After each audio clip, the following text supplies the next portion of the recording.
Hey, Trailblazers. There's always been one stop between Houston and the Guadalupe Mountains that has mattered to me the most, and that's my stop at Mom's Kitchen Express in Van Horn, Texas.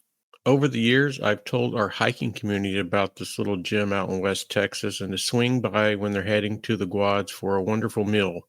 For me, it was always a joy to stop by and hear Mr. Espinosa saying, "Another one of your hikers stopped by for a meal." They had to close the restaurant down for a couple of years due to family needs, but there's some exciting news. Mom's Kitchen Express is open once again. Same wonderful recipes, and it still feels like home.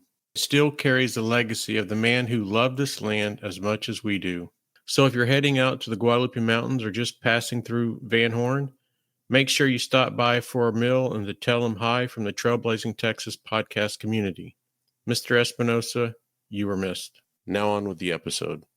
Welcome to the Trailblazing Texas podcast, where we embark on a journey through our diverse Texas landscapes and breathtaking trails while always engaging with our amazing Texas hiking community. So settle in, tighten up those bootlaces, and get ready for the thrilling tales awaiting for you on this episode.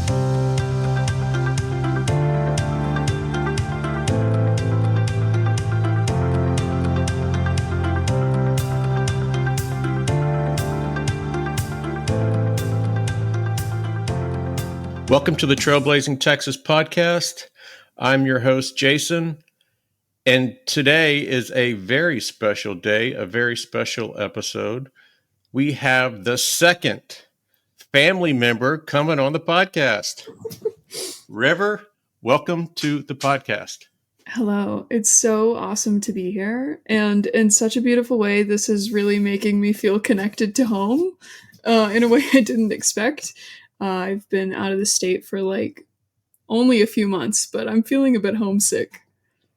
Let me tell you, I don't know if you've caught on, but I have really, exploded with the state parks.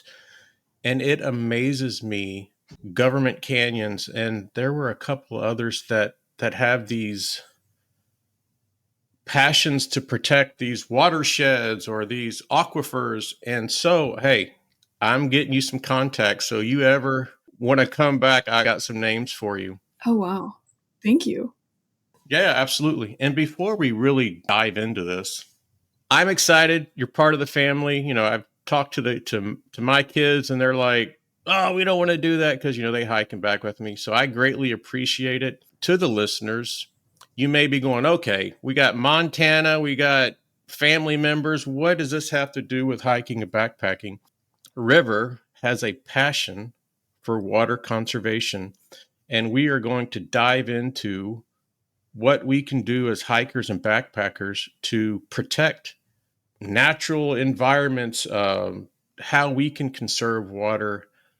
And also, I think is even more, well, I don't know if it's more exciting, but it's exciting to me. River just had her first backpacking trip. So we're going to touch on that because I hope it's her first, but I hope it's definitely not her last. And as part of the family, Christmas, I don't accept gifts, but I do make everybody give me a coupon. So that means I can slam down we're going to go hiking or backpacking at any moment. So definitely, I'll be expecting that. Good to know. Good to know. All right. So just kind of at a high level, let the listeners know a little bit about you, your university studies, maybe some conservation projects that you worked on, and then we will dive directly into the lightning round, which are, as the listeners know, these are wonderful questions that you have no idea what's coming. So that's always exciting. So kick it off. For sure. So my name is River. I, in 2024, graduated from Austin College with a degree in psychology and environmental studies. And for those of you who are thinking that Austin College is definitely in Austin, Texas, it unfortunately is not. It's an hour north of Dallas. It is where I met Jed, which is your nephew. Yes. The family tree was just sprouting in my brain. Jed and I have been together for a few years now, and Jed and I had this really cool opportunity to take this class about global change. And as a part of that class, I did a research project on specifically, what are the big threats that we're facing when it comes to water and global change, and specifically, like, what solutions can we look forward to help us, build our water resilience, just to be prepared for any changes that this crazy world might throw at us. And since then, I've shifted my focus since getting out of college to being a little bit less academic and a little bit more hands on the field. And I've learned about this new process called low tech process based restoration when it comes to streams. And that is such a mouthful. I feel kind of snooty anytime I say it because it's so many words. You just went over my head. It's basically like finding ways to use processes that we already see in nature. A big one of those is like beaver dams. And so using the structure of a beaver dam and mimicking it in streams for like a whole wide variety of benefits that you can see in your stream. Things like simply slowing down water that we see in streams, or like expanding the channel size of the stream with the goal of helping the soil around a stream hold a lot more water than it's used to. And that's super valuable because if we can get the soil around our streams to hold more water, then we can expand the like life of our streams. Because in the summer it's hot and water starts evaporating out of our streams. But if we can add more water to the ground, then once that water level gets super low, we can actually add extra water that's being held in the soil back into the stream, which is super valuable for, a whole bunch of aquatic life, a whole bunch of fish, vegetation around stream. So that's kind of been my most recent fascination, is with these low tech process based restoration techniques that I actually just yesterday got back from a whole day long workshop about them. So I'm pretty geeked out about them. I hope that my explanation was like high level, but enough to like not just be boiling down on the specifics for so long. It's perfect, and also to the listeners, it's for me to see someone that has such a passion is it's really inspiring. So yeah, I mean, this is going to be awesome. So, are you ready for the lightning round? I'm so ready. This is really quickly, I just want to say it's reminding me of this one time I went to this job interview to work at a coffee shop, and the person interviewing me was like, "Can you explain to me in words the directions for how to make a paper airplane?" And that's what my brain is thinking of when it's like the lightning round questions. And I when I create the questions for the lightning round, I the guest is on the spot, so I try to make them feel comfortable and just fun questions. But I was reading over these; some of these are going to be pretty hard. Okay, And don't worry, if it's not lightning-ish, then through the edit, we're going to be popping through these questions like crazy. So, that's great. as kind of what you think, just short answers, first things that come to your mind, and let's get started. For sure. All right, first question. First thing you thought of when you put a loaded backpack on?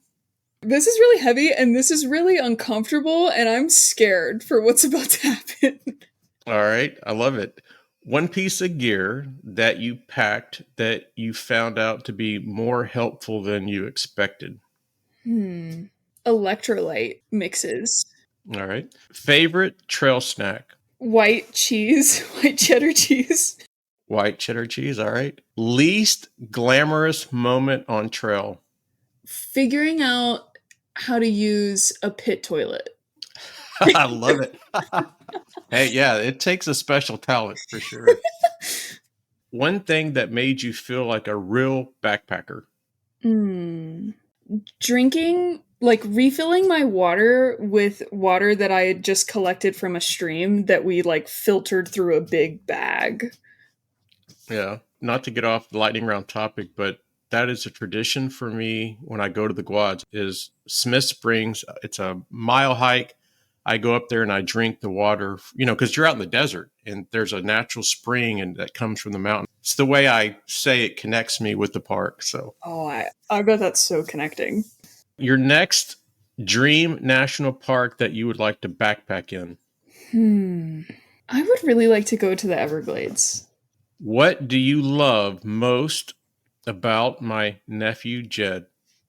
I love that he is just the most determined learner. And by that I mean like he is like there is nothing that can get in the way of him teaching himself a new skill. And specifically, I love like that determination that he has and that like tolerance for frustration and just kind of like I just really admire that about him. How there's nothing in his mind that he can't learn, and I think that that makes him like unstoppable. Absolutely. Best unexpected trail moment. My so I was the my I'm going to say my like guide, like the person who knew the most about what we were doing. As we were hiking out, we kept on collecting these like dead bear grass heads, which is like this kind of grass that has this like bulb at the top, and it was like a really kind of not hard grass but thick and dead. So we're walking and she's just like collecting these, and we keep on asking her and we're like, what are you doing? Like, why do you keep collecting these like pieces of grass? And then at our next like big kind of break, she's like handing us all out 5 of these sticks that she's collected. And she's like, this is a game that I play with my kids called Combat. And she shows us, she takes these like sticks and she like holds onto them and she goes like this. And when she does this, there's like a piece in the middle of the stick that flies forward. And she's like, Oh, okay, you get a point for any time one of these like pieces of stick hits another person. And that was just, it was very uh, unexpected. that's awesome. If you had to give Jed a trail name, what would it be? A trail name. So you know the kind of the history behind trail names. I really don't.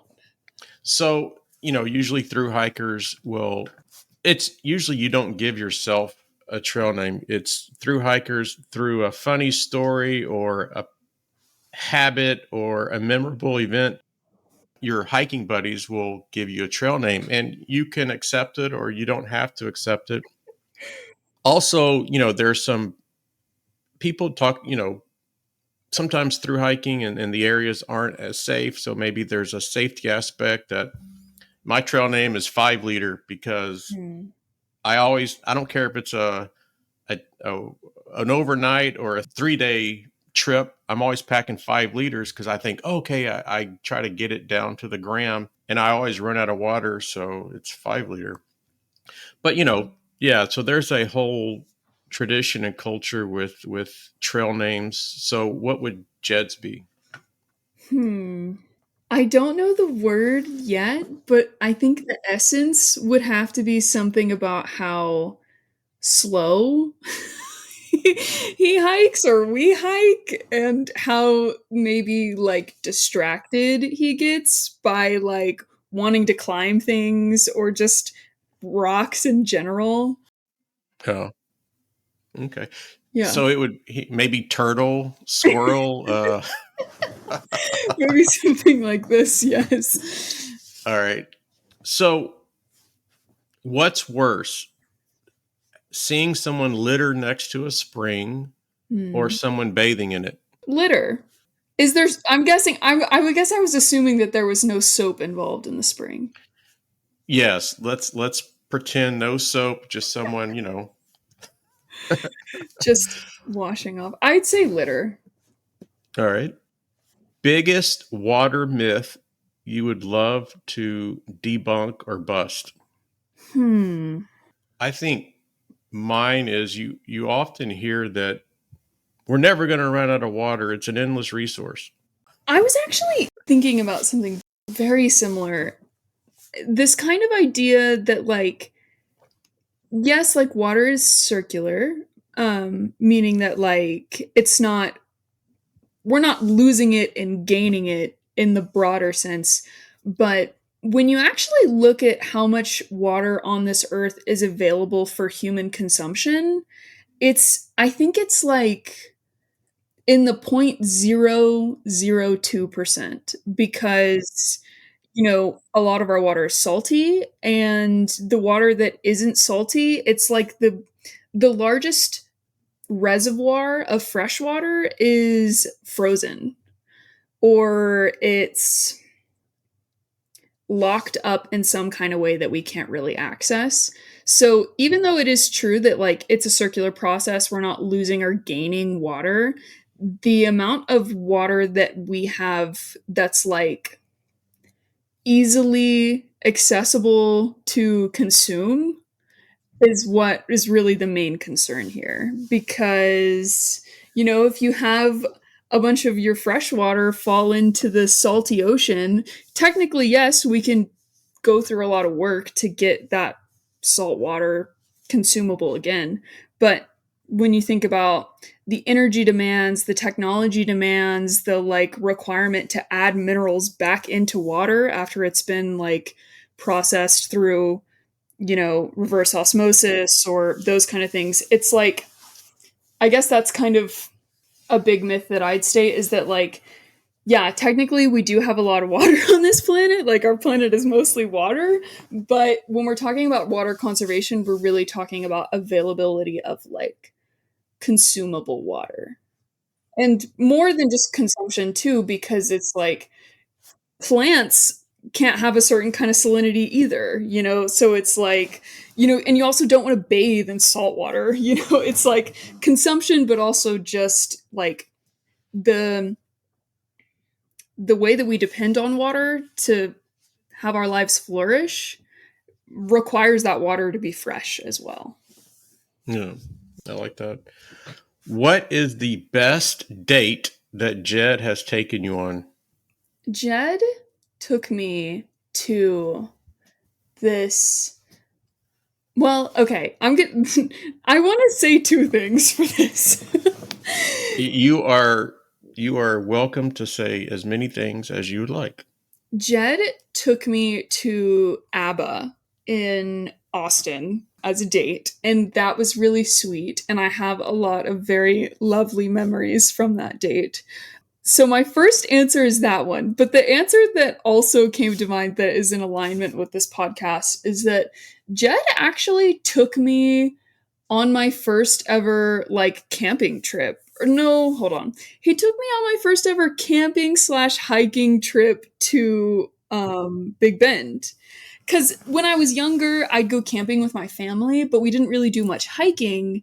And so, really early actually into us dating, he was like, my parents were planning to all go on this big trip to Big Bend over Thanksgiving, and for some reason his parents couldn't go, and he was thinking about going by himself, and then he was like, but now you exist and are part of my life. Do you want to come with me? And it was cold. And it was also just the first time that I had ever really went to. I think we went to the national park side of Big Bend, because there's like a national park side and a state park side. So we camped in the national park, and then we hiked every day. And yeah, like I really say that like Jed was the person who showed me how to hike, because I had never really gone hiking before. Nice. So yeah. You're welcome, Jed. Yes. All right. Would you rather camp next to a loud snorer or someone that unzips their tent a ton? Oh gosh, that is so tricky. I would probably say the loud snorer, just because even though I'd be annoyed, I wouldn't be anxious about creatures being in my tent. What is one pet peeve that you have when it comes to hikers, backpackers, people, and water sources? Hmm. I think that it's the littering. It's the littering for me. It's the like, and that might not seem like directly related to the water source at first, but like when you think about things like microplastics and all of it's like you throw something on the ground, the worst of which I've seen to be like personal products on the ground, and people kind of have this idea that like it might degrade and that kind of stuff, but they're not thinking about like the way that it's degrading is through rainwater or through it being in some way washed into a water source. And yeah, like the water source will, depending on what it is, perhaps degrade it, but there's a cost to that, and it's having a larger impact on either the creatures in the water or the quality of the water itself. Absolutely. All right. I'm not sure if you have one, but favorite wetland plant? Do I have one? Oh, I could tell you my favorite wetland insect. Bring it. We'll substitute.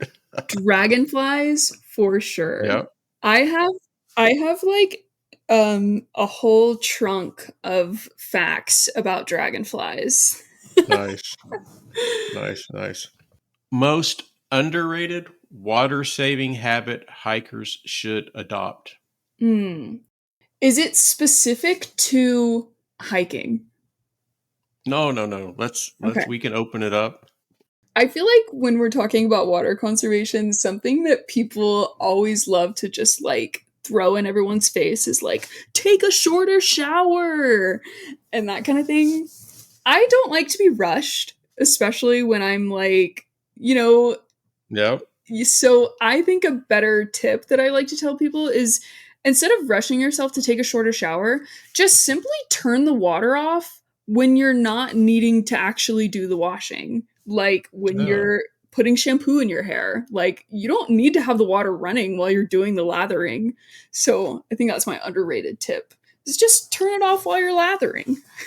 Yeah. It's funny you say that, but I had the same thing like brushing your teeth. And, Connor, he was like 5 or 6. And I guess someone came to the school and were telling him that. So, like, he would yell at me because I'm brushing my teeth.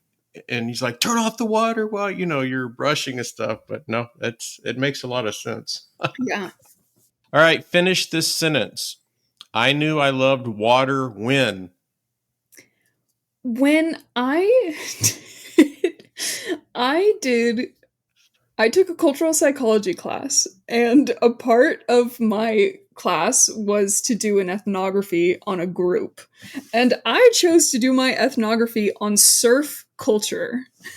And so, as I was doing this ethnography and learning about like the values of surfers, I found that there's like a subsection of surfers that view water and surfing as this like religion and as this like spiritual connection. Like for them, they like would relate surfing to praying, like it's their religious spiritual experience, and it's all founded in this idea that water is this like universal consciousness or this kind of, you know and then when I really started thinking about it, I like to think about how like water is the universal connector. Like there are so few things that don't need water, and it's like Yeah. it's I knew I was obsessed to, or I knew I loved water when I just thought about like how involved it is in so many processes in our experience. Like when we're like with space exploration and stuff like that, like one of the biggest things I remember when I was younger, it was such a big deal when we found out that some planet had like trace amounts of water on it. And that was such a big deal because it's like that's the limiting factor that is with us potentially moving to Mars, or I'm not really Right. that up to date in what's happening over there. But a big concern is that there isn't water there. And I think it took me, once I realized how important it was to so many things, I was like just sold. Nice. All right. Are you ready for the most important question of the podcast? Yes. If you get this wrong, I feel that the podcast may end. So Okay. this is very important. No Nothing problem. to do with water. What is your favorite Texas hiking podcast that you've been a guest on? Trailblazing Texas. Oh, I love it. It just warms my heart, as I always say. And Since I've been asking that question, I'm like batting 1,000 that it's everybody's answer. So I must I be love doing something right. that. All right, lightning round. It wasn't too painful, was it? That was great. Yeah, No, no. All right, so now let's get into a little bit more about you, and then we'll dive into your first backpacking trip, expectations versus the actual experience, and then jump into water conservation. So, for sure. what led you to study environmental science? And I know maybe we touched on it a little bit, but was there like a defining moment or like an influence that really got you hooked in? Yeah. So, I had started my degree in psychology and um, COVID happened. Like, COVID happened the first year I was in school. And as somebody who's always really loved learning and, just really been so jazzed about literally being in class and getting to like hear from these experts talk about these things that they've spent their lives learning about, being online totally changed everything. I did not like it at all. And when I took a break from school, I took a semester off, and during that time period, I really got to thinking about how just studying psychology wasn't fulfilling me. Mm-hmm. And I remember thinking like how cool would it be to work at a national park? And during this time I had been getting so fascinated about the weather and about clouds and just about kind of these bigger outside of myself systems that I was starting to notice. And during that point in time, I also was kind of reflecting on how, like, as a kid, I used to love being outside and making friends with the frogs that were in my front yard. And my parents, like, had kind of set me up to be a kid who was obsessed with nature because I grew up in this really small town just outside of Dallas. We had like a pond in our front yard, which was like our aesthetic pond. And then we also had a pond in our way backyard, which was kind of like it's a little bit more of its just natural features. And so, like, climbing trees, playing in the mud, it was my favorite place to be. And so, I think also with just kind of noticing, I've talked a bit about littering on this podcast already, but like a big thing I did during COVID was, reconnect to that and go be outside. And there was this stream right next to my house that I love to go play in. And, regardless of me understanding that there was probably waste and sewage in that stream now that I'm older and I've learned some things, I would go and I'd play in it and I'd be like, why is there trash in here? Like, just kind of angry about like it felt like to me people weren't respecting this like insanely beautiful like earth that we had. And I think that all of that combined into me realizing that I needed to add I needed to add another major onto my studies because it's just one of those things that it's like when you notice that your friend is getting bullied and you have this kind of awareness that something bad is happening to them, like you can't no longer be satisfied not doing anything to help. And I think that that was another big factor that came into it as well, where I was like, I have to do something about this mistreatment of the earth that I'm seeing. And I think that added to me wanting to study environmental studies. And then once I actually did start taking some classes and having these professors that were just so amazing, just let me give a quick shout out to small liberal arts colleges. I'm a very big advocate of small liberal arts colleges just in the way that you really get to like build this deeper relationship with your professors. And we had a professor whose, later end of his life's work was restoring this prairie that was pretty close to school, and that was one of the first environmental studies classes I took, was his like conservation ecology class. And yeah, it clicked so well with my brain. And specifically, it was like learning about psychology was beautiful in how it helped me learn about myself and others around me. And then learning about the planet was like that extra click of like, this is specifically the impact that I'd like to make onto the world, rather than just helping me, like, understand my friends and my family and my parents better.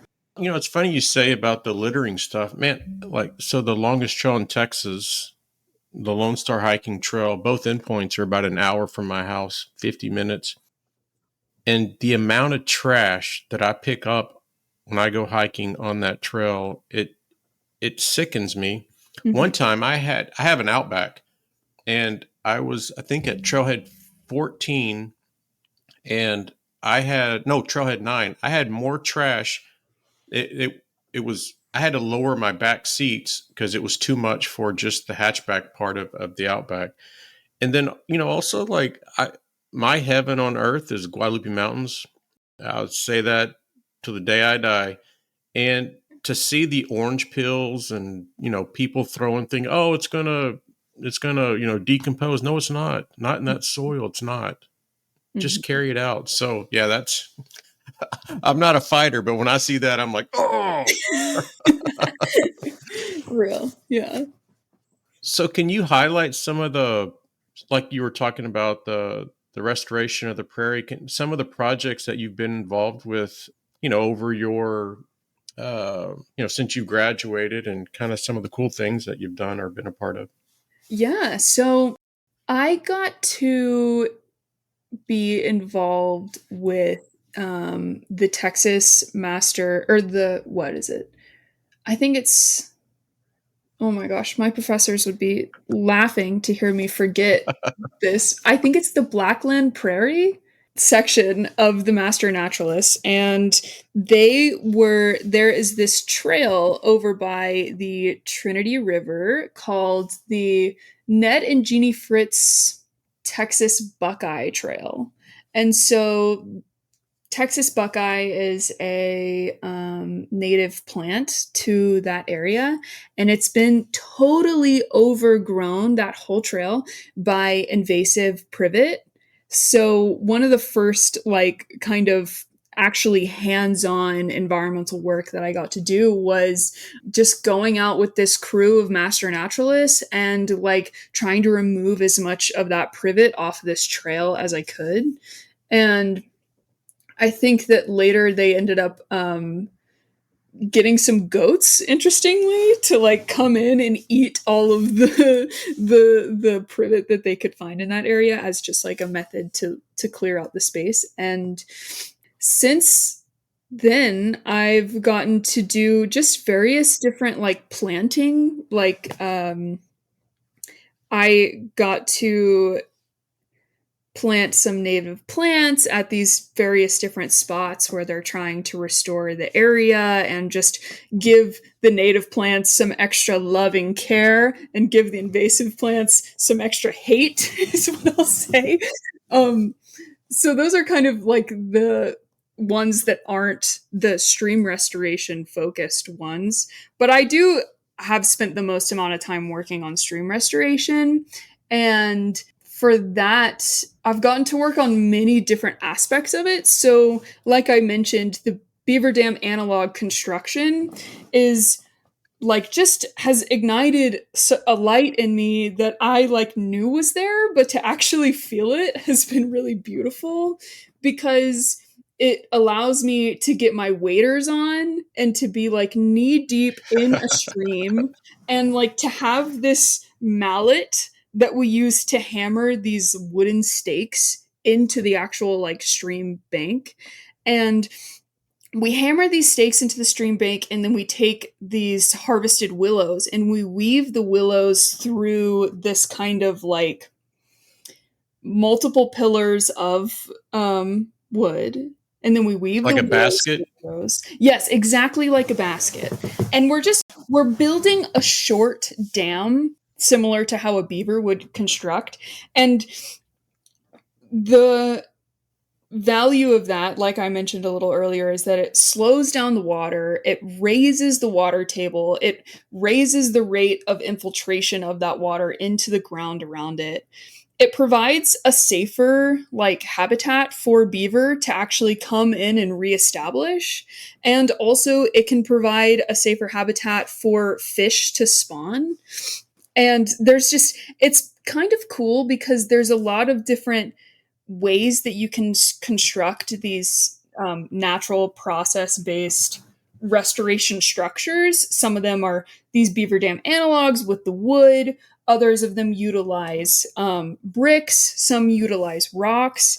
And it's like, even though it's like both an ancient practice and also a new science at the same time, it's like there's so many benefits to these structures that you can actually like pick and choose what your main goal is and then slightly alter the type of structure that you put into the stream to obtain these goals. So I mentioned some goals earlier, but it's like, you know, if you want to improve the habitat, if you want to decrease the amount of soil erosion, if you want to expand the channel and slow down the water, you have this same basic idea that you can apply in a low cost way to these streams that has really helped out like ranchers, like people that are just trying to like make their one little plot of land better, is something that Yeah. I feel like I'm jumping all over the place now, but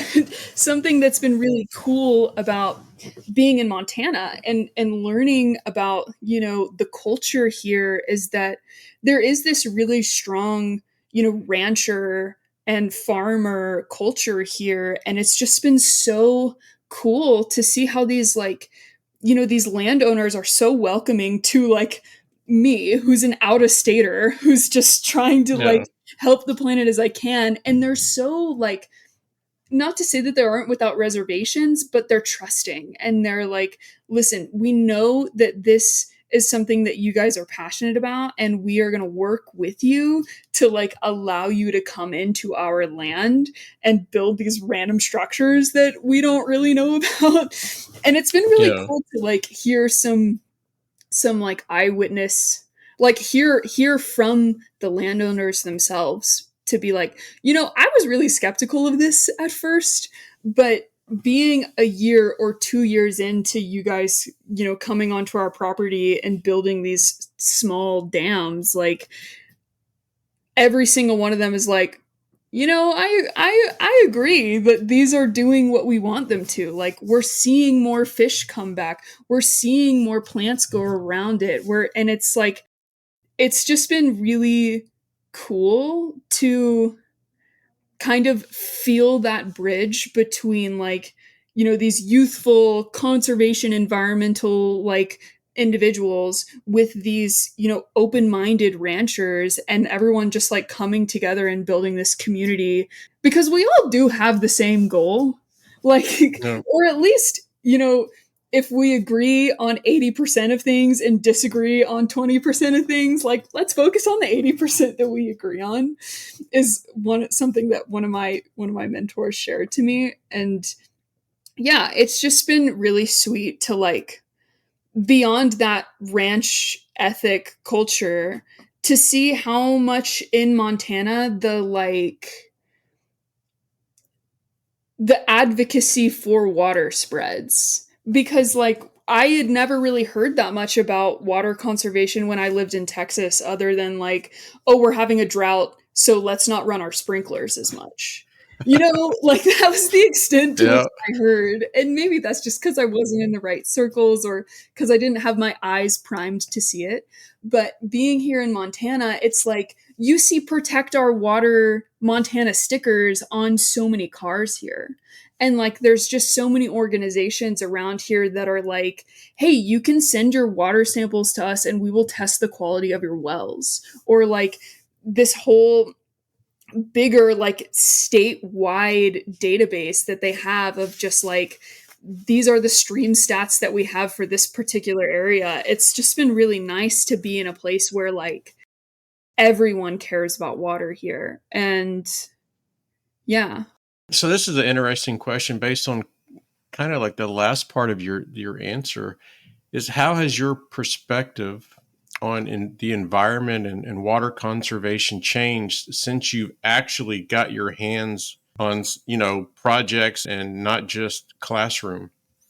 So I have had such a big shift in perspective on dams themselves Mm-hmm. because I don't I'm I don't know if you've ever seen the movie or the documentary that Patagonia produced called Dam Nation, which is it's a documentary that Patagonia produced about the issues with like those huge dams that we see, like the big concrete dams that have 30 plus foot drop behind the dam, that which are, you know, in some ways are really valuable to our culture. Like they've provided a lot of jobs for us in America. They've also, like historically, they provided a lot of jobs. They also are like a big source of recreation when you think about how many lakes are dammed rivers that have then become lakes and then become a large source of recreation and like commercial, just kind of bringing more people to the water feature. But I think before I had actually worked in restoration, I kind of had this negative opinion of dams because, you know, there's this natural free flowing part of me that's like, let the water flow, you know? And Yeah. there's also kind of like some other environmental concerns when you think about large dams that are, it raises the temperature of the water. It prevents salmon from migrating out into the sea because it's like a huge concrete structure that they have to figure out how to navigate, which is, you know, still a problem that we have in the United States, where a lot of people are trying to be very intentional about how do we help our, you know, sea migrating river species get through these huge concrete structures. And now that I'm like totally flipped and I'm literally like advocating for dams and I'm like in my streams building dams, I just think about how there's such a difference between the size aspect of it.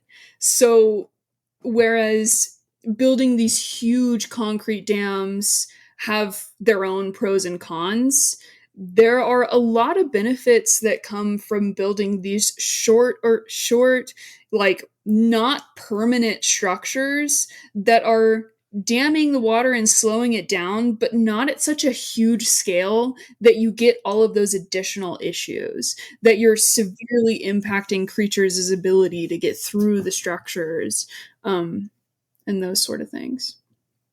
Nice. It kind of struck me, and the reason why I asked the question is what you said. Like, if you just kind of think about news, social media, movies, who would have ever thought environmentalist people that are working on these types of projects and ranchers could get along? Because you're bombarded with ranchers are against environmentalists, environmentalists against ranchers, and no, we can work together, right? There's a common goal. Yeah, So I love that you said that.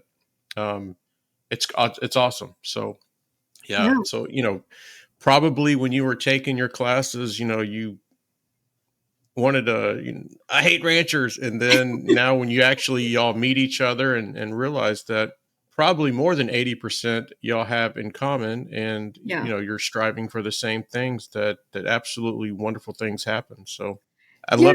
I love that answer. So And I also think that like there's so much value that comes from like taking, this is a term that I learned in school, like taking an adaptive management approach to any kind of these issues, where like instead of approaching someone and being like, here is our plan, we would like to do this on your land, and instead of coming in hot like that, being like, hey, what do you want for your land? And like instead giving them the power to build a plan with you instead of just coming in hot with a plan that you want to make happen regardless. I think that kind of another, like, in this sort of vein, um, people like to think that there's, like, a controversy or, like, a conflict between hunters and environmentalists,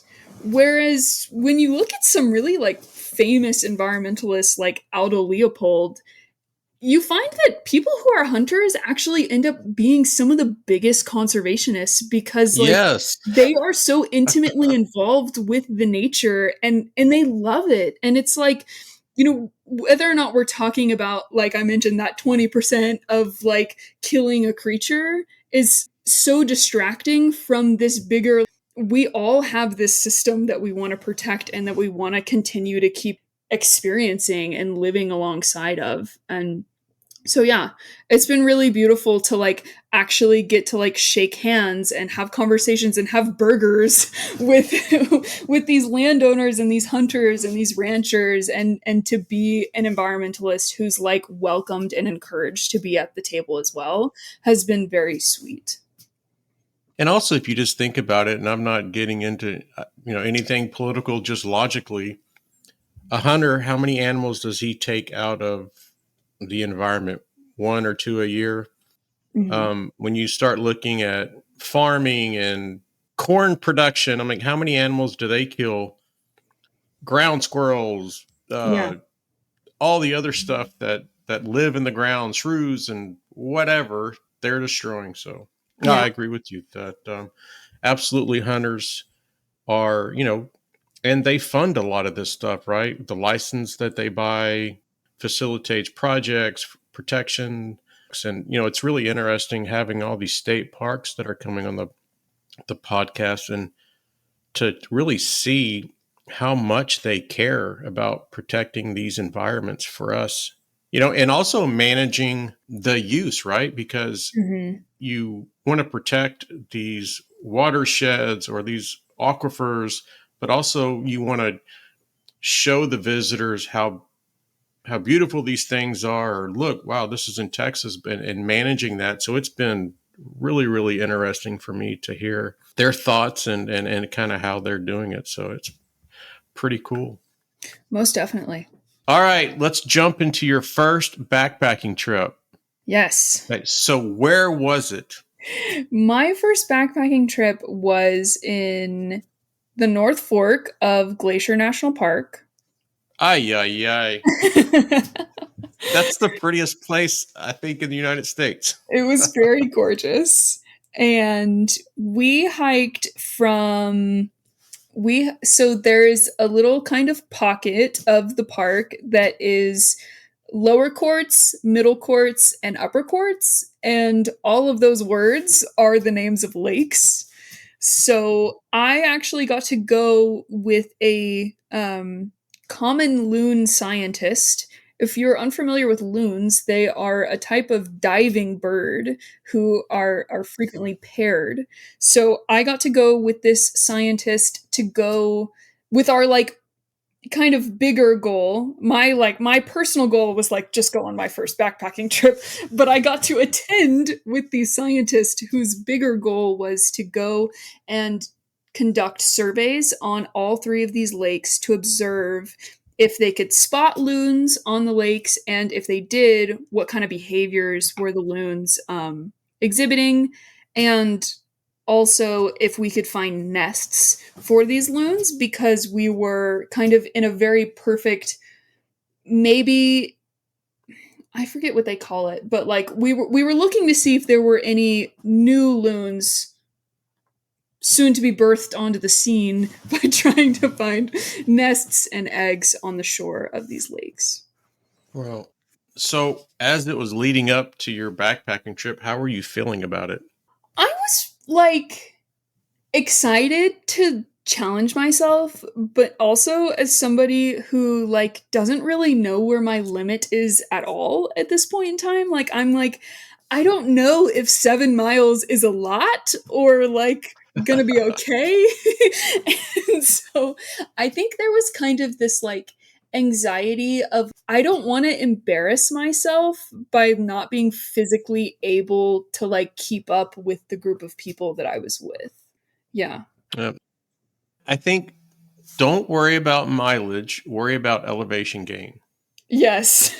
That's the key. Yes. As you're kind of preparing for the trip, what was there or really was there anything confusing or intimidating, as the days were approaching, like I don't know, gathering gear and all that sort of stuff? Yeah, so I was like fortunate enough to be I had talked to my friend about this beforehand, and she told me that for her first backpacking trip, she did not want anyone to know that it was her first backpacking trip. And I did the exact opposite of this, and I think that it really benefited me because there were a lot of people that wanted to tell me who had a lot of experience with backpacking. They wanted to help me out. And so like one of the people who was going on the trip with me, she actually she has this printout of like her own checklist that she gives, Mhm. and she just printed out an extra copy and gave it to me, and she was like, this is the checklist I go by, like here's what you need. And then another one of the I think there was a total of like 5 of us, all women, who went on this trip. So another one of the girls was like, do you want to come over the night before and pack with me? And that was really valuable because I learned during that session that I was bringing a lot of stuff that I didn't need. And I got to save myself the group embarrassment of being like, do I need this really big flashlight that also functions to like get me out of a car if it was drowning in the lake? And it was really heavy, and it was also Uh, solar powered, but I was like, you ay, never ay, know ay. what you might need. So Yeah. like that entire bottle of sunscreen, she was like, I don't think you really need this. So it was kind of nice to just have so many people aware of me not knowing what I'm doing to like kind of just help me, and it was nice for them to be very like understanding and not have kind of like a, this is annoying that you don't know what to do, and that was also very helpful. How did you like to gather up all the gear? How did you decide what to take and where did you get the gear? Because backpacking gets pretty expensive. You can ask my wife. Yes. Backpacking is expensive. Luckily, with the community that I have here in Glacier, there's kind of like a lot of gear swapping that happens. So, I guess, like, firstly, for tents, they made the decision as a group to just bring two-person tents. So it was like I was sleeping in someone else's tent, and then someone else had an extra sleeping bag that, like, their partner usually uses but could let me use. And then I actually went to a gear swap the day before this happened and got a camelback that was perfectly usable. So there we go. I got all my water, ready to go. And I also, there was like kind of like a rent, not really a rent, but like kind of just a community collection of things that aren't necessarily anyone's in particulars, but that you can use in return. So I got like one of the blow up like sleeping mattresses, not the big ones, but the like kind of just a sleeping pad. Um, yeah, and it was just kind of, there was a lot of my one of my friends who wasn't going on the trip was just happened to be like, I have this sun shirt that doesn't fit me, and I know you're going backpacking, so do you want it? Like, it was just this kind of beautiful way that I wasn't stressed about it because there were so many people that were looking out for me that made it kind of a very seamless process.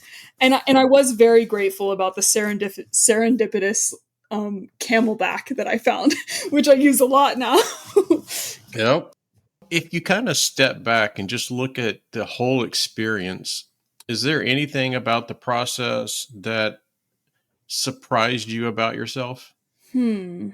I think that something that was surprising was towards the end.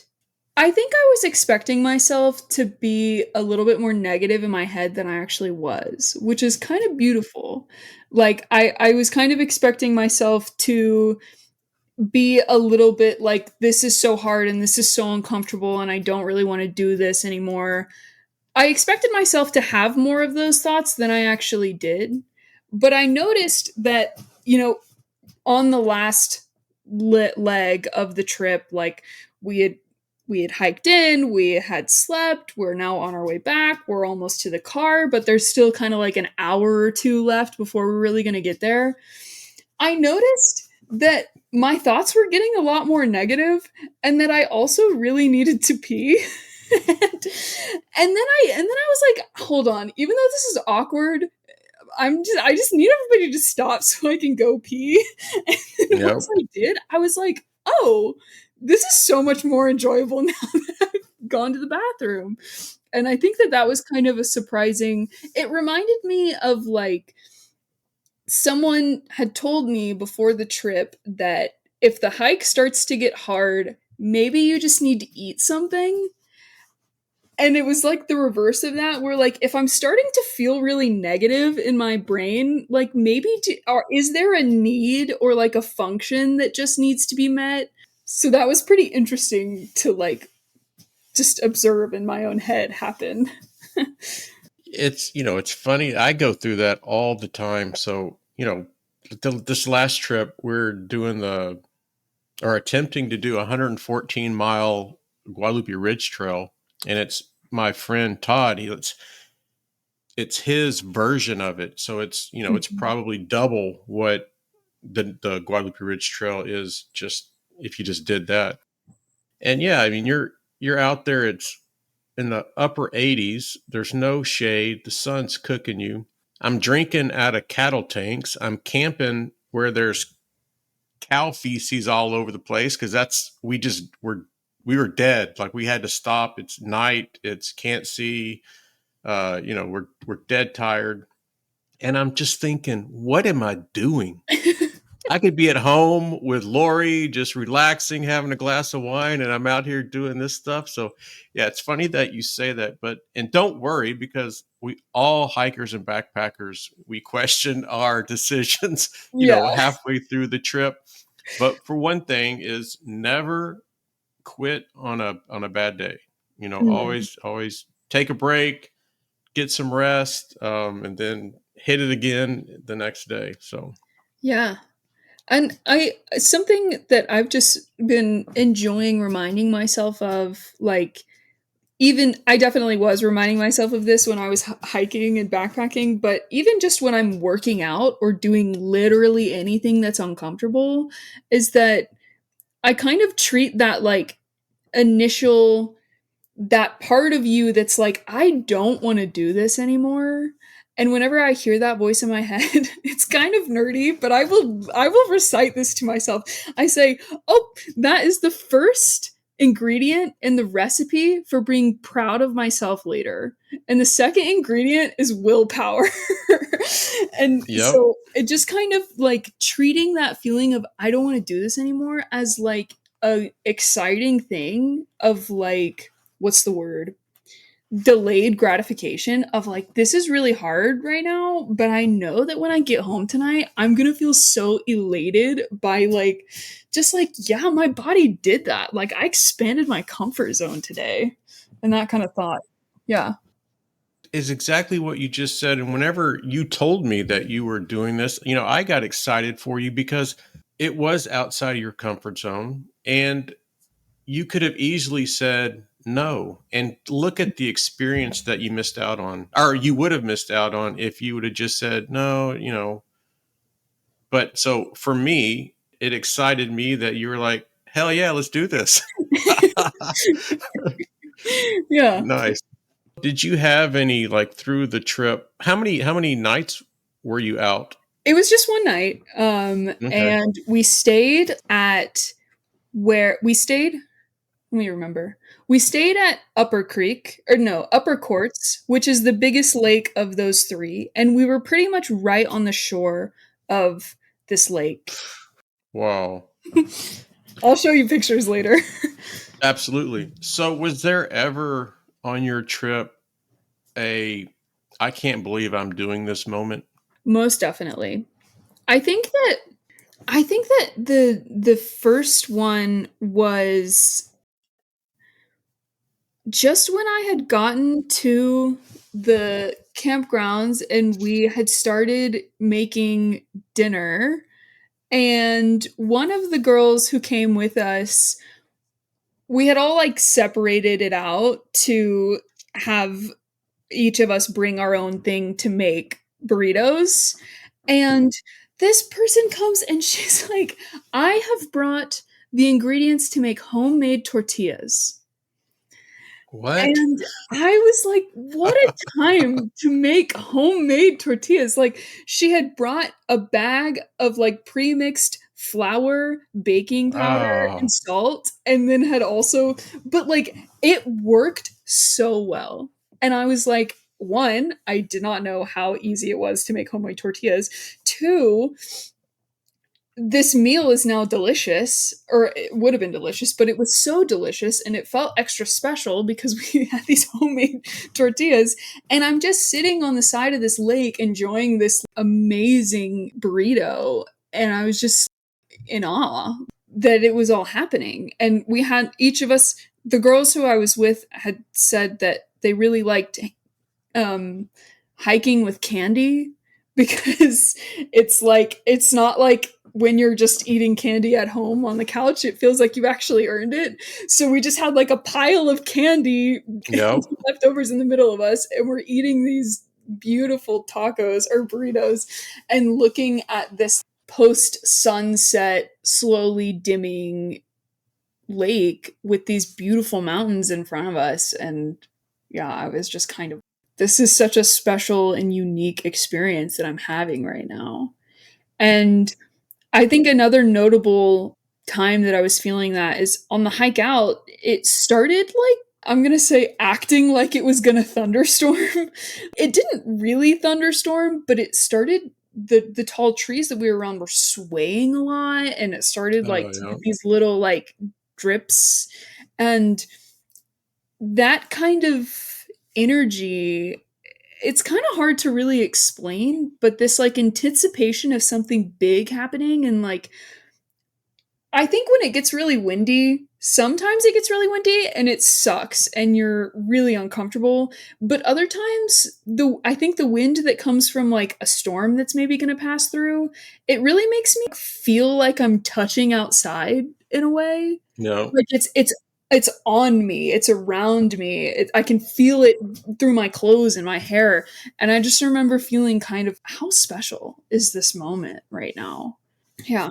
I get that a lot in the quads in the backcountry because, where the campsites are, it's usually you kind of go up a hill and then drop down a little bit to where you set up your tents. And that's kind of a wind blocker. And I would say some of the strongest winds in Texas are recorded in the quads, Mm. 80, 90, 100 miles an hour. Sheesh. But yeah, it's if you catch it on a bad day, you're miserable because, it's I mean, you can't. I don't know that you're going to be hiking in 40, 50 mile an hour winds, but it's 25, 30 miles just constant. And so you're miserable, but then you get at night, you set up your tent and you don't feel any wind at all, but you can just, it's like a train going through the trees. Mm. I don't know how, just, and, oh, it's spectacular. It's amazing. Yeah. So when you were close to the car, you could see the car in the parking lot at the trailhead. What was the thought in your mind like, I'm never doing this again, or oh, when's the next trip? I think it was like somewhere in the middle. I think it Yeah. was kind of more like I could definitely do this again. But I was also like my feet were starting to feel achy and my legs were like on fire. So I don't think I was exactly at like a let's go back in for round two at that moment. But it's funny. It's type 2 fun because at the moment you probably got to the car, you're like, "Forget this," but 2 Mhm. days later, you're like, "Yeah, when are we going again?" And you, like, literally forget all the the pain or the my feet hurt or any of that stuff. And it's pretty amazing how, or maybe, like sometimes your mind just blocks it out because it was so bad, and then you just don't remember. Yeah. But yeah, it's nice. So any unexpected animal encounters or funny missteps on your first backpacking trip? Honestly, none that are coming to mind. What about, did you learn anything about your limits or comfort zone during this Hmm. trip? I think that something I learned, not really about this trip, but I just recently did a day hike that Mhm, was 9 miles with a pretty steep, what's the word? Elevation gain at the end. mhm.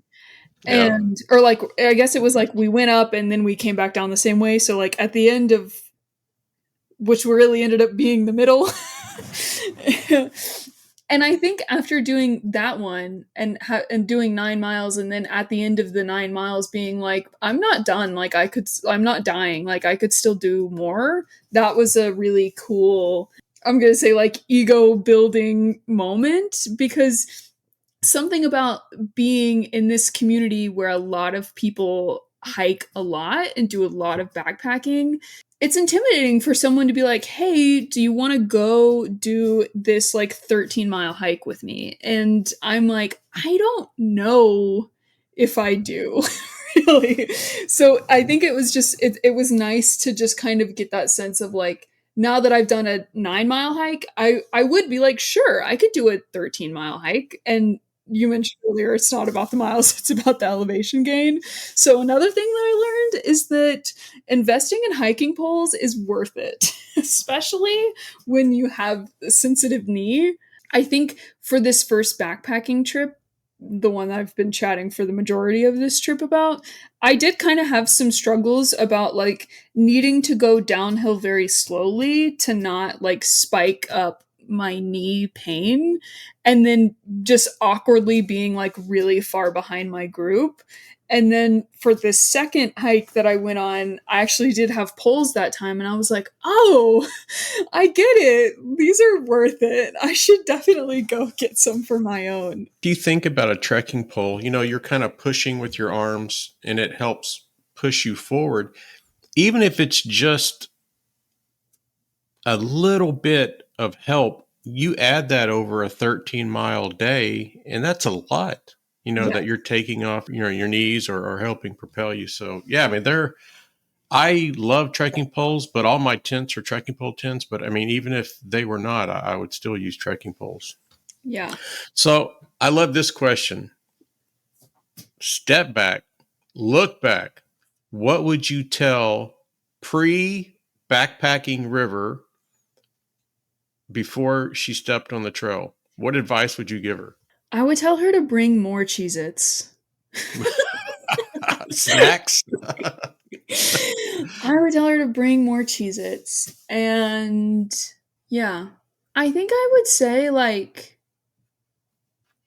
there was just a few things where I had reservation about. One of them was like, we took a moment while we're by this lake to do a practice getting back into a boat that's been capsized just as like a safety orientation thing. And we had, for a little bit of context, a part of us looking for these loons that we were looking for involved us having a canoe and canoeing this lake. And so afterwards, one of the girls who was with us is very into safety, was just kind of like, "Hey, do you guys want to practice this in a safe environment in case you're ever in, you know, a tricky situation and you need to get back into your boat?" And I think that there was this really long time where I was watching all my buddies do it and I was just like, I feel like it's going to be cold. And I didn't Yeah. want to do it because I was like, I feel like it's going to be cold and I'm going to be uncomfortable. And after watching everybody do it, I was just kind of like, this is silly. I'm going to go do it. And I think it's just so kind of, I guess I would like want to remind myself that being risk averse, although does keep me safe, doesn't leave me as proud of myself as like getting a little uncomfortable and realizing like, oh, like I didn't need to be as adverse to this in the first place. So I think like even though I already from the beginning was pretty amped about how like I'm pushing my comfort zone by doing this, even more so leaning into like whenever I was feeling scared about it or like anxious about it, just like kind of foreseeing that feeling I felt afterwards even more. Hey, that is definitely advice to live by. And yeah, I mean, go for it, right? Yeah. Well, I mean, the worst thing that happens, you get cold. Yeah. And well, in some situations, that wouldn't be good. But Yeah. yeah, we all should live our lives. And I mean, certainly you can mitigate risk and really look at stuff logically. But yeah, do it. You know, makes for a great story. Yeah. All right, so now let's dive into the bread and butter of this podcast. Let's talk about water conservation. So, I know we've talked about it a little bit, but just really why does it even matter? Hmm. Sell me on it. Why does water conservation matter? Water conservation matters because 70% of our bodies are water. So much of our physiological processes require us to have water. And I think water conservation matters just from the like most selfish, biological, human centered view because like we simply need to have good quality water in order to continue living. And like I feel like we've heard classically, like, you can last in a survival situation. I think it's like 2 weeks without food, but you can only last 3 days without water. Is like, it's so important to our bodies functioning the way it's supposed to. And like, I wish I could pull this exact wording out of my brain right now, but I remember reading a textbook that said something about how, like, water is our cleanser, like we drink water and it pulls that stuff out of our body that doesn't need to be in it and then we release that water through. And like I think that's I'm talking so much about peeing today. Like that's something that we I think if we really took a moment to like appreciate and think a little bit more about, like, we drink this liquid, it hangs out in our body for a little while and it pulls the stuff out of us that we don't need and then continues on to life. Like, it's just there's so many aspects about water that we just take for normal that I think whenever if you take that extra second to like think about how cool is this? The water in the sky that is clouds, like there's a good chance, I don't actually know if there's a good chance of this, but like it's possible that that water was in your body at some point in time. And I just think Absolutely, it's possible. that's so cool. Like at some point in time, pretty much I'm saying stuff I don't fully know now, but it's like, you know, and then it's like that's very human centered. And then you look out right in front of me, I'm looking at this tree, and that tree needs water to exist too. Like just how I have water flowing through my body, that tree has water flowing through its body too. And like that's how that tree transports its sugars around, it's all the way out to its leaves. And then whenever it's done, it has these little like parts of the leaf called a stomata that open and release water vapor out into the sky. And now I'm thinking about how in the rainforest, in the Amazon, where did I hear this? I learned this in class and I heard this again in hydrology, that if it weren't for the vegetation in the rainforest, we would see like 80% less rain. Or let me Oh rephrase wow. that. Like 80% of the rain that is dropped on the rainforest comes from the transpiration that comes out of the vegetation there. And so water conservation is important because even though we have a lot of water on our planet, we have a really finite amount of water that's doing all of that really special work. The cleansing our bodies, the helping the trees and the plants grow, and just the whole concept of evaporation and rain is like, are we living in a magical fantasy world? Like, water changes its form into gas, it flies into the sky, it finds other particles to hang out with, and then as it's going through this process of heating and cooling based off of where it is in the sky, it reached this perfect threshold where it moves from being gas into liquid again and then drops down to the planet. Like, it's just so cool to me. And I mean, I think to be concerned about water conservation is to be concerned about the survival of us as humans and everything else that's alive on this planet. In your experience, what do you think are some of the biggest threats to our water systems in wild spaces today? A big threat to our water systems is that we are doing a lot of over extracting water from the ground that isn't set up to refill itself in the amount of time that we're pulling out. So basic, what's the word? Like demand, supply and demand, Yeah. economics.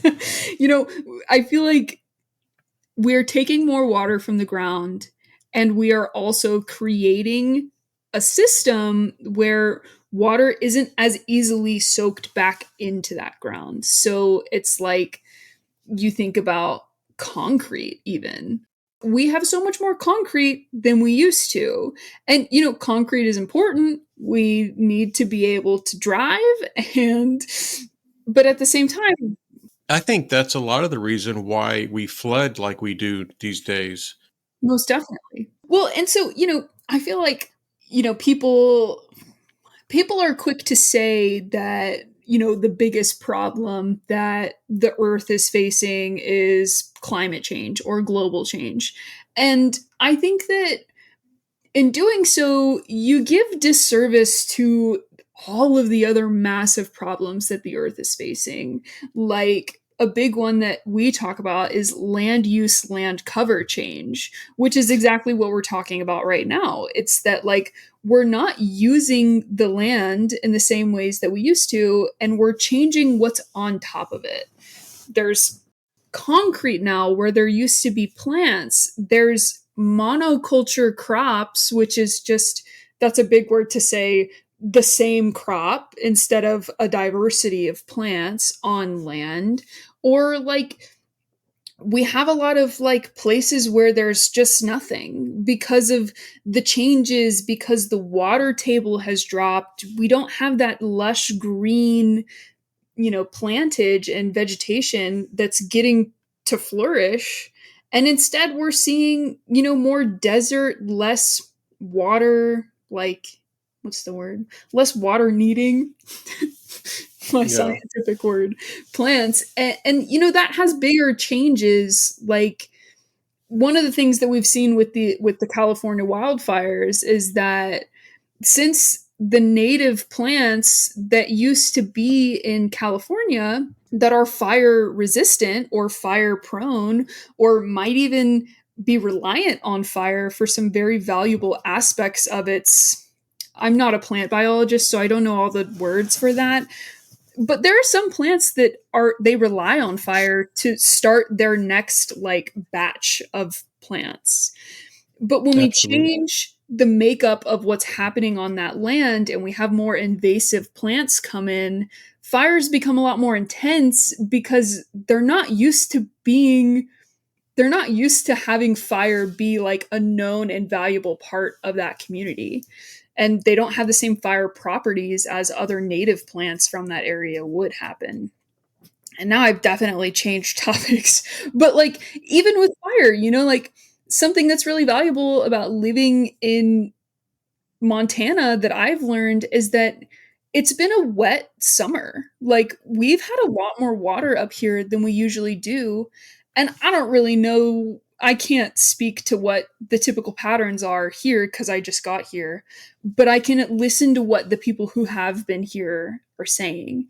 And everyone's saying there's been so much more water, and people on the end of that conversation are saying there's been so much more rain, the soils are more moist than they usually are, and that's making us feel really hopeful that we won't have a bad fire year, that we might not get Yeah. a single fire this summer, and that's pretty cool too. And so I have an answer to this question, I think, but it's interesting that you're kind of getting into this, and some of the projects that you've been involved with. But what role do you think that our state and national parks play in this water conservation push? Yeah, so that's like such a huge question that my brain's like, let me go in every which Mhm. direction away. But to continue on with what I was just kind of getting at, just from the baseline, like, being a reserved space for there to be nature, I think is the first big concept, because something that I think a lot about that I don't think is very a common way of thinking is thinking about outside and the ground as a sponge. And so these natural places where the natural plants are preserved and protected, and like, you know, where it's just more green, I think about those places as a better sponge. They're going to hold more water, both in the trees and the plants themselves, in the ground itself, and also in the microclimate. Like, it's going to have more water to push back up into the air, and then that's going to in turn fall back down. And like, even when you think about lakes and stuff, so at Glacier National Park, there is a bunch of natural finger, or they call them finger lakes, which are, glacial lakes. Something that's cool about it is that since there's so much regulation, there's such strict monitoring on what you're allowed to put into the lake. So every person that comes to Glacier National Park that's bringing even just a paddleboard all the way up to a personal flotation device, or a big boat that they want to drive, they have to go through an inspection to make sure that there are no aquatic invasive species on anything that they're putting into the lake. And I think that's another huge benefit to having like extra regulation on a waterway, is to have those extra eyes and ears on aquatic invasive species. Also, what I really got out of having the state parks, and I'll have Guadalupe and Big Bend on, is the responsibilities that these entities are taking upon themselves for education, Mhm. and really start to show like not being responsible as a steward of the land is it's going to have really harmful consequences. And so, and maybe I guess they always have, but it really, when talking to these superintendents and these park interpreters, man, they are like you, so passionate about protecting the land and being responsible, monitoring visitation. And it's funny, today I was editing a podcast with Purtis Creek, and that some of these places may not have a lot of visitors, but then also some of these places can be overloved and have too much use and too much too much. But so yeah, it's I definitely opened my eyes to this conservation with water, land, and just basically this our natural resources. Now that you've been on your first backpacking trip, you've had some hikes, and if you just think about water conservation and these water ecosystems, how do you think hikers can unintentionally harm these environments, or maybe even help these environments? So something that I have recently been learning is that there are certain kind of, I'm going to say, wastes or like products that have different impacts on the planet. And so, like, a good example for this is that aluminum has an infinite recyclability, I'm going to say, quotient. You can recycle aluminum as many times as you need to, and it also is less damaging to the planet to it's more cost effective and it's less damaging to the planet to recycle aluminum than it is to harvest aluminum like from a mine. So there's a big incentive for aluminum to have that circular process. There's not so much an incentive when it comes to plastic. Let's say it costs a lot less to make plastic fresh than it does to recycle it.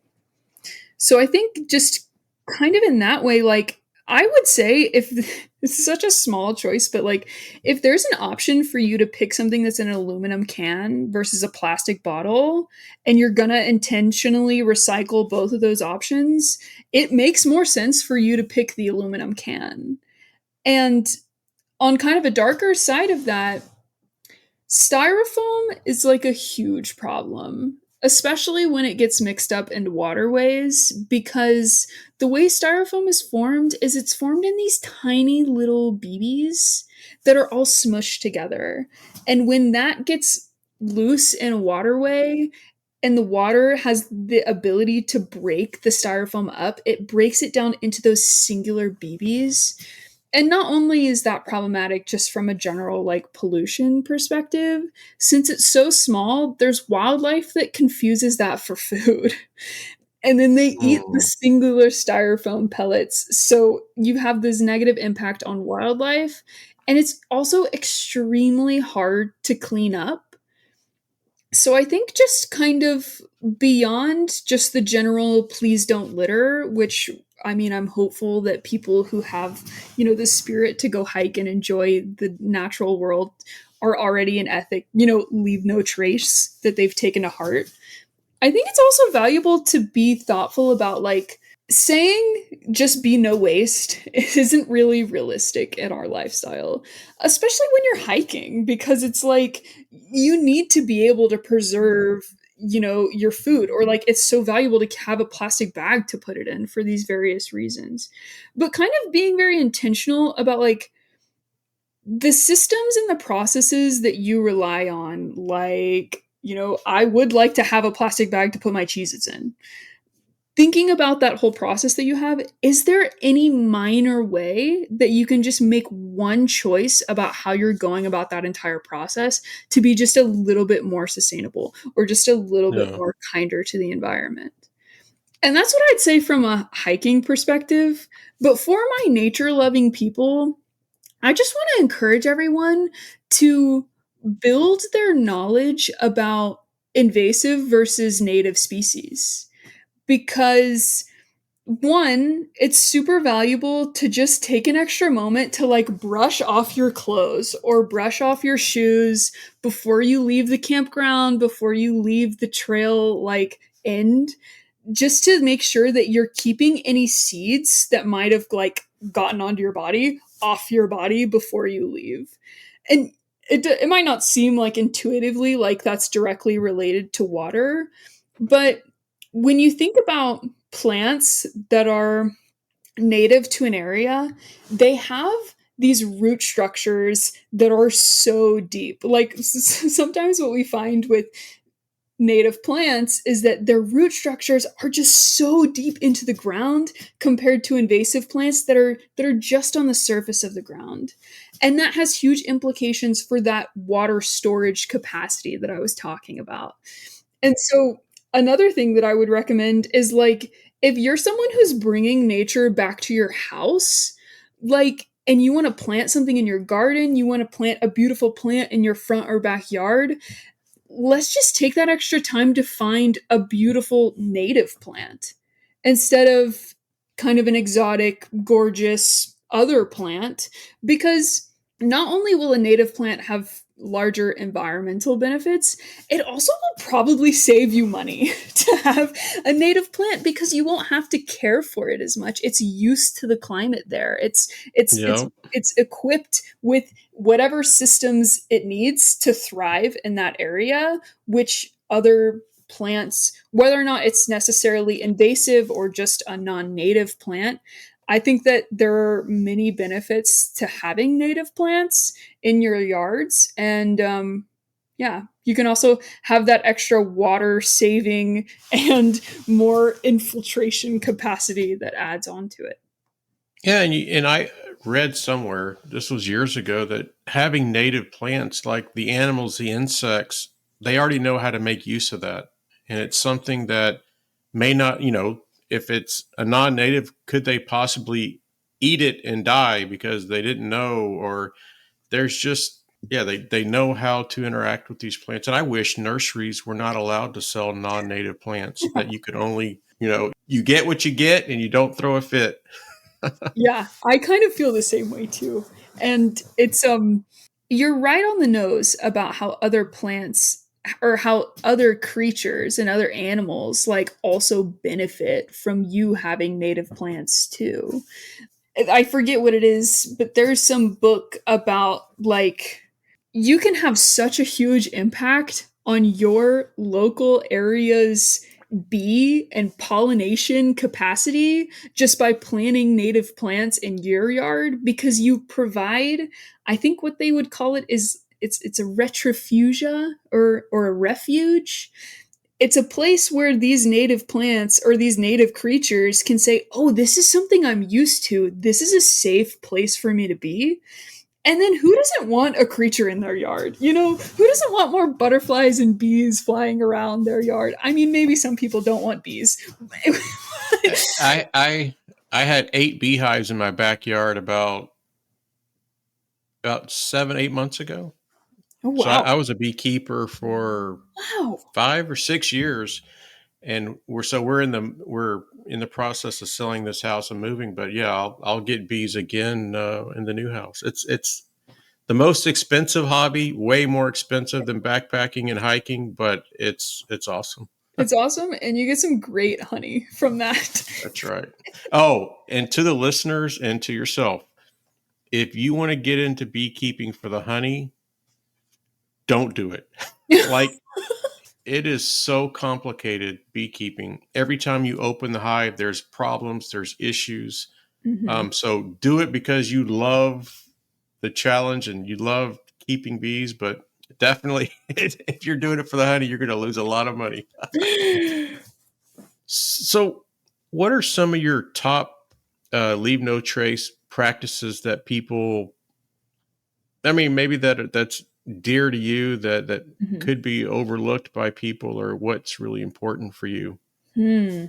That's a great. I think that, composting is so valuable for so many reasons. And I think a big reason is that food waste is this is my favorite quote and stat ever.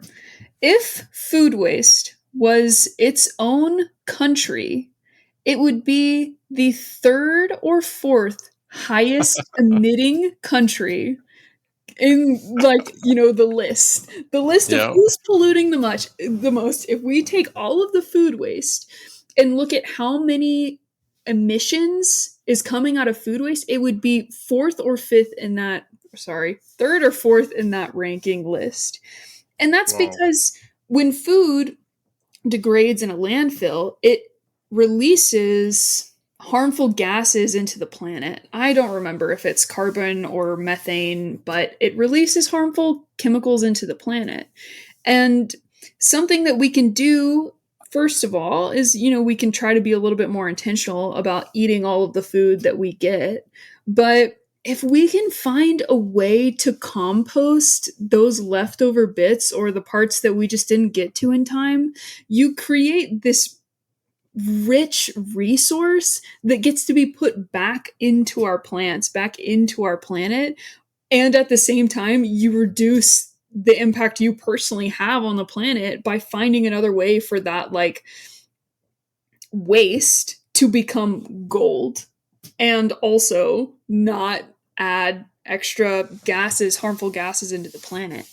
And, that's something I'm very intimately aware of, and I'm still pretty bad at it. Like, the way that our systems are set up, it's hard to eat all of the food that you buy, and we buy it, and it's hard to use all of what you buy. Like, I get carrots, and they have these huge stems, and I don't know how to use those stems. There's probably a way, but Yep. being having a living in a place where I have compost set up for me is such a beautiful way for me to make use, even though I'm not personally eating it, of something that if it were to go to waste would have such a negative impact on the planet. Like it. As we start to kind of wrap up, do you see yourself continuing in this field long term? And if so, what capacity? What a good question. I think that, you know, like right now at this specific time in my life, I'm kind of having this internal conversation where like I know that I have this fire and this passion for doing stream restoration and getting my hands dirty and learning more about the science and geomorphology of streams. But at the same time, I have experience in the world of sustainability, which is in my niche desire to help the planet. Both of those two things are helpful.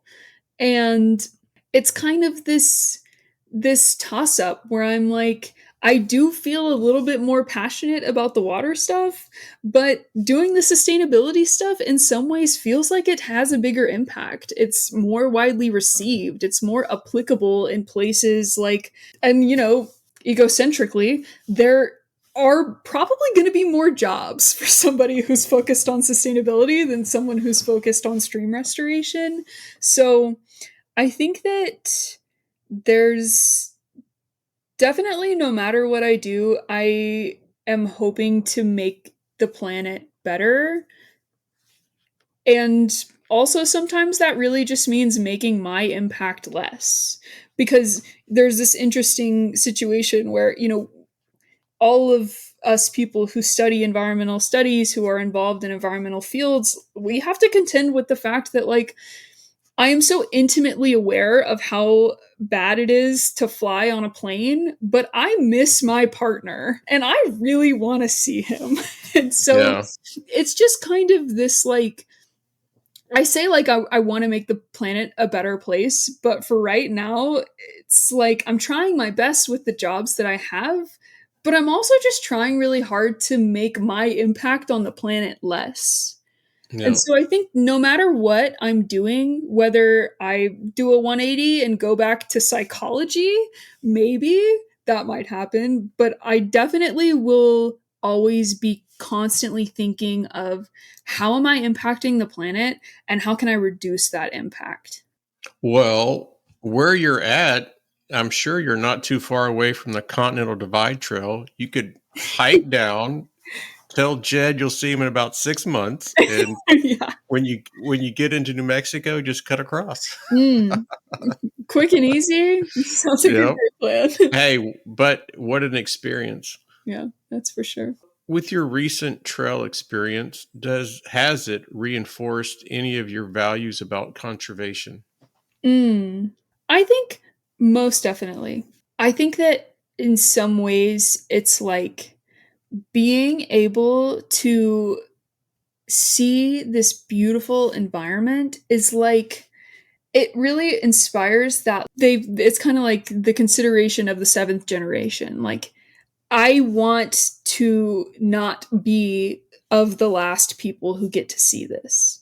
I want this to be available for anybody who wants to come and experience it. And, I think that something that I grapple with whenever I see, people who are frequent outdoorsists, but they don't have the ethic.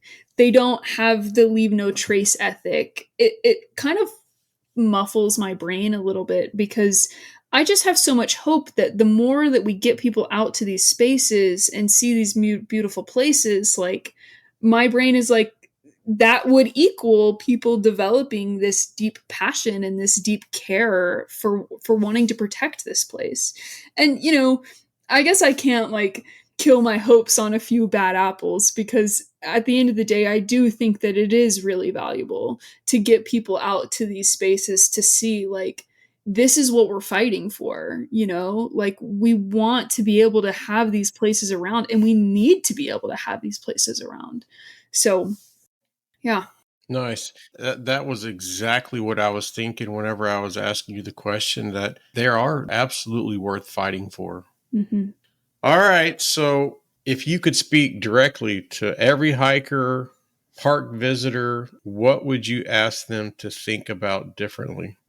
I would ask them to really intentionally try to empathize with nature, and to really build that consideration of, like, if I was this tree in front of me, like, what would that feel like? And what would that be like? If I was this, you know, even down to the small insects, like if I was this ant that's in my house and I don't want it to be there, this ant might be seeking refuge. I'm getting into the weeds, but I would just encourage people to like really try to put themselves in the shoes of the nature that they're appreciating, because to bridge my psychology and my environmental studies mind, I think that there's a lot of value that comes from developing that deep emotional relationship with nature that adds to that desire to protect it and to, like, you know be a little bit more considerate about what you're doing. I guess my bigger goal for this world is that if we could be a little bit more empathetic to the more than human animals and creatures and critters and even streams out there, that we might feel a little bit more impassioned to do more about it. Yeah, nice. All right. Well, these are the last two questions coming up. And when I have guests like hikers, backpackers, or people that have passion about conservation, they get these questions. And it'd be interesting for me because, fairly new to hiking and backpacking. If a new hiker, backpacker came up to you, what is one piece of safety advice that you would give them? Hmm. I think a lot about bears now. So I would probably be something about, like, not to mess around with bears, and like to make sure that your food is secure, to make sure that you're not like smelly, or also to make sure that your smelling things are far away from you when you're sleeping. And No? just to have also respect for the bears. Don't be feeding bears, don't be feeding any wildlife. I think that would be my safety tip. All right. Same question, but it's about a piece of gear. What would be a piece of gear that you would recommend to someone that's just now wanting to hike and backpack? And it can't be your big flashlight. Okay. Um I do want to say the hiking poles, because I those were so valuable. But also the piece of gear that's on my mind that I want, that I would tell everyone to get, is at I think they have it at REI, but they have these small water bottles that are water filters that I've heard a lot of really good reviews about. And I think that being able, like, especially if you have the ability to be close by to streams, not needing to bring as much water as you'll need for the entire trip could probably make it a bit more accessible for others. Well, River, I greatly appreciate it. Thanks for devoting almost 2 hours to the podcast. And, I say it all the time and I always feel kind of dumb saying it because I don't know words can express the appreciation that I have for you coming on the podcast. So I thank you, thank you, thank you. I think it's been very valuable and I had a blast. And I hope that you you enjoyed it as well. And I will release you to enjoy the rest of your evening. Well, I also want to say thank you for giving me a platform to just share all these thoughts that have been rattling around in my brain forever. So thanks to you too. Cool. Alrighty. Have a wonderful night. Thanks, you too. Bye. Bye. And that wraps up another exciting episode of the Trailblazing Texas podcast. We hope you enjoyed the episode today, and stay tuned for our next episode where we will pick back up where we left off and guarantee to uncover many more hiking gems and share many more tips to enhance your experience on the trail. Until then, happy trails and happy hiking.